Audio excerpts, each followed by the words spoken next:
issues for the township, and I guess this is the piece I don't understand.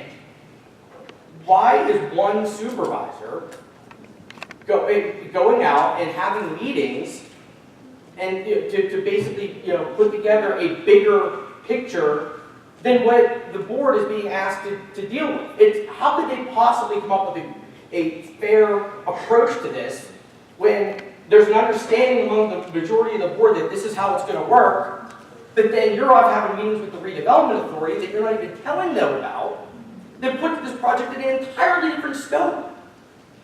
How can they possibly, not only... The new scope was when they approached Dan and we found out, hey, this property qualifies for a grant. Initially, when we were talking to ABB, we didn't know if there'd be a grant or not. Dan, did they approach you or did you approach them that there's with a Bureau of Mine reclamation that this would be could be a good project? They knew about it, and so did the environmental council. So they contacted you? No, it was really the township's environmental council that took the lead on the grant. All right, so that's the scope of the project, getting a grant. Okay. So I would help you in any way I can. Okay, here's my question then. When are you going to tell the rest of the board? Tell them what? Tell them that you met with the redevelopment authority because there's a whole other piece to this that nobody knew about. It was a meeting just to ask them if they would consider helping us. That's all. I meet with different agencies in town all the time. Is here? Well, is that proper? I mean, are you empowered to speak for the board? I never speak for the board. I've never. It sounds like you did. You entered into an agreement for a grant application. I never speak for the board. Well, it certainly seems like you did. I'm sorry, it seems that way. That's not the way it is. I'm sorry if you think that. I have a question, Brady. When did any of the members of the board hear about this redevelopment authority meeting? Tonight. Tonight? Eric, did you know about it? I knew, back in, so we had a decision, we had a vote that passed 3-2 in August that we would proceed with the submission of the application. Wait a minute. Was it August? Wait a minute, you voted on that after you had already applied. So here's the story about that grant. I was at the beach in Hilton Head with my family and I got a phone call that there was a grant to be applied for. I said, I'm at the beach. I can't, it wasn't the end of July or August. Excuse me, we can't hear you. There are people talking. Sorry. I said, I can't answer that question. I don't even have my computer with me. I can't read. My vote is no because I can't answer it. Go ahead, Ron. Then what happened? About your meeting where it was just you three? Well, there's only 3 supervisors here that night. And after the meeting, Dan asked me if I would sign for the grant. And I said, for what? He said, for ABB. I said, absolutely not. I don't want nothing to do with that. Well, he needed it for the next morning. Somehow he got his signatures. Funny how that worked. They didn't get approved until the next township meeting because I called on that meeting. And then it came up for a vote after the grant had already been applied for. Well, I can't wait to get, okay, then we'll get that document. So I guess here's my thing, get back to what I was saying. So, okay, the supervisors have all, weighed in on this, so let's do some basic math. I left my Mason manual at home, but okay, 1, 2, 3 is a majority that didn't know anything about it. 1, 2 is a minority that did know something about it, yet somehow that is the will of the board? What the hell's going on here? Sounds like we're getting railroaded. Yeah, Tom, after you already applied for it, a week later, or a week and a half later, you vote on it. That ain't the way you do things in government. The plan to bring in the redevelopment authority, it changes the entire scope of this project in a big way. No, because you're telling everybody the biggest thing is environmental. Think about this. It's an environmental benefit. Is that environmental benefit going to be outweighed by 7 industrial properties coming in on that place? Where'd you get that? From you! You just said there were 7 potential sites that would have to be industrial based on the zoning. Dan drew up a map to show how the property might be used just to get points for our grant. And that is it's an industrial property. It's been industrial. Why wouldn't we consider that? Because 7 industrial properties in that close proximity to a school might very well outweigh the environmental impact of leaving the damn thing alone. Maybe the planning commission would weigh in on that, and then the board would get a recommendation to weigh in that. I guess the point is, What makes you think that you're empowered to do this on behalf of the board when the rest of the board doesn't know? There was nothing to empower anybody. If the redevelopment- If the basis of the grant was, wait, if I your discussion asked with, the commissioner hold if they would on, help us with something. hold on, if your discussion with the redevelopment authority was part of the consideration for the grant, No, it was not for this grant. well, that's what he said. That's what he said, he just said that. Well, okay, so that's what he Just said, said. that he met with the redevelopment authority because it would be points for the grant. That's exactly No, what I you said. said I met with the redevelopment authority before we considered, going to the agreement with the, ABB. I wanted to know. So we didn't need the redevelopment authority for the grant. No, we didn't need them. Then why did you meet with them? The extra points if we did, I want to make it on record. for grant writing. So, okay, so in the grant application, we'll see it, does it mention anything about industrial development? Dan, I didn't see it. This, no, it doesn't. Let's get some things clear here, because I was looking over notes in preparation for this meeting. The meeting with the redevelopment authority back at that point in time was to see if the redevelopment authority was interested in taking the site on itself, Palm, if you recall. If they were willing to take on this, if ABB was willing to sell it, and would the redevelopment authority take it, and the township would then take a piece for a public works. From them. And at that point in time, at that meeting, what they said was, we had a little bit of money for environmental, just for phase ones. That's all, and we already knew the environmental. That would have helped. Yeah, it wouldn't have helped, so that whole thing. Dropped. So the original plan would have been, if I make sure I understand you, is that the county or redevelopment authority would have been the one that entered into the agreement with ABB and taken care of it, and then Cecil could have bought the piece. Correct. Okay, that makes sense. All right. And then the other part of this that I want everybody to be clear on, is we just went through the comprehensive plan.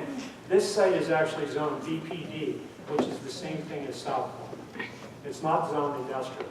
And the plan in the comprehensive plan for the future land use, I think, is mixed use.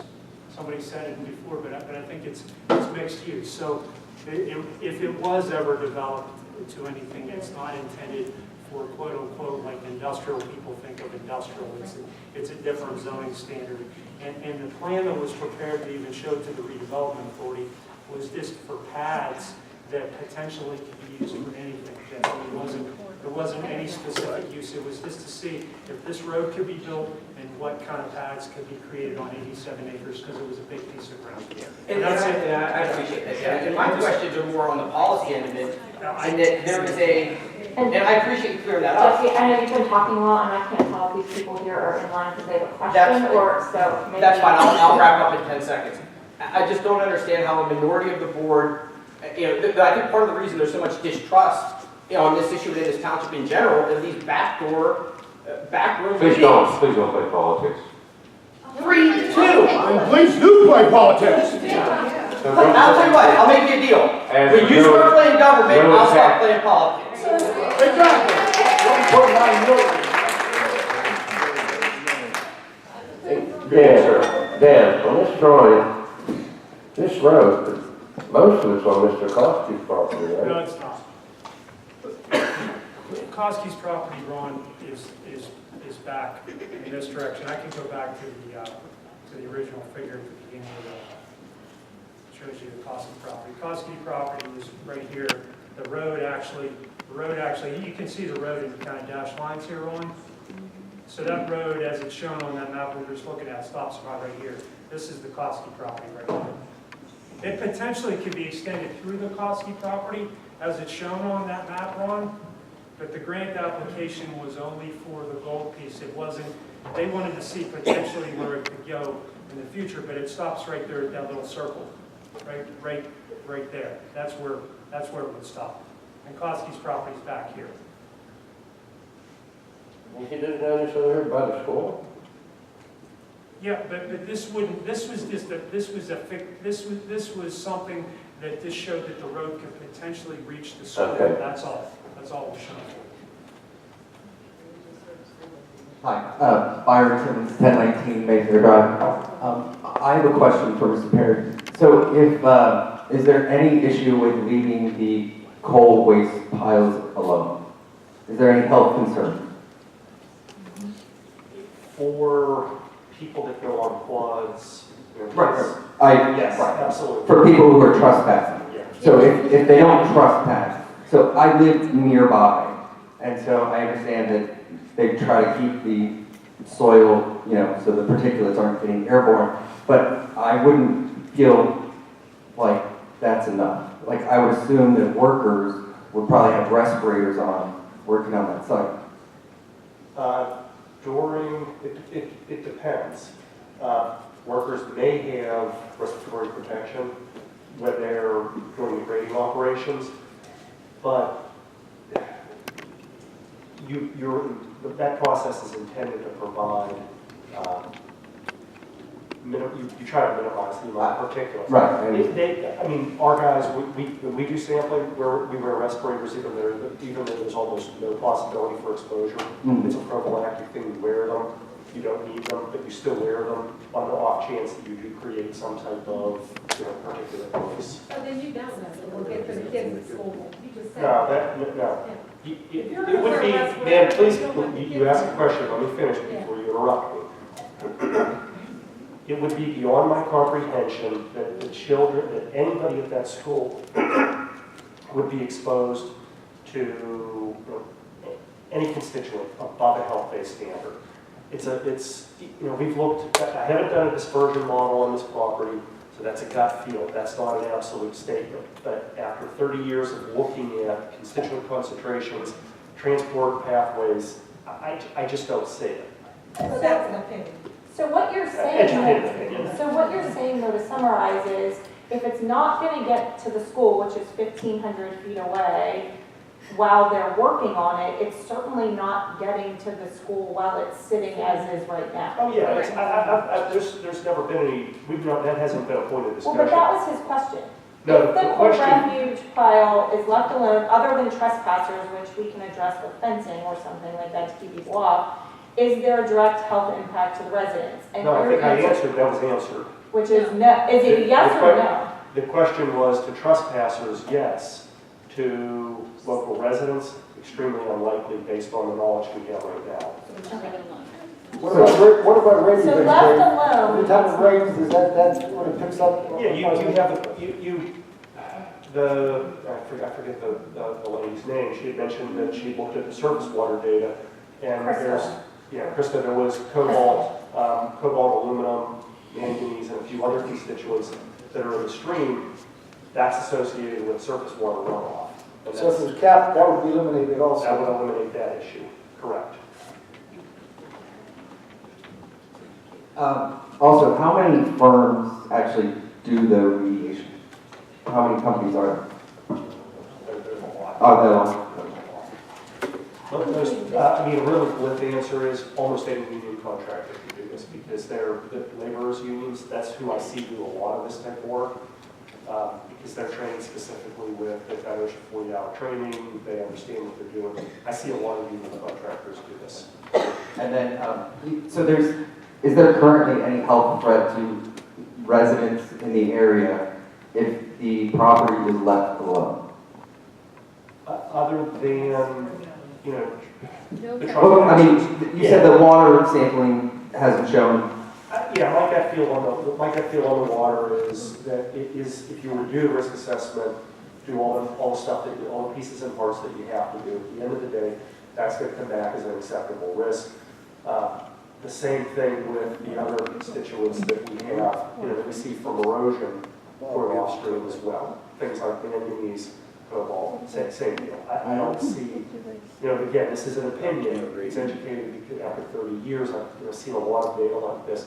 I don't anticipate off-property residents to have an exposure.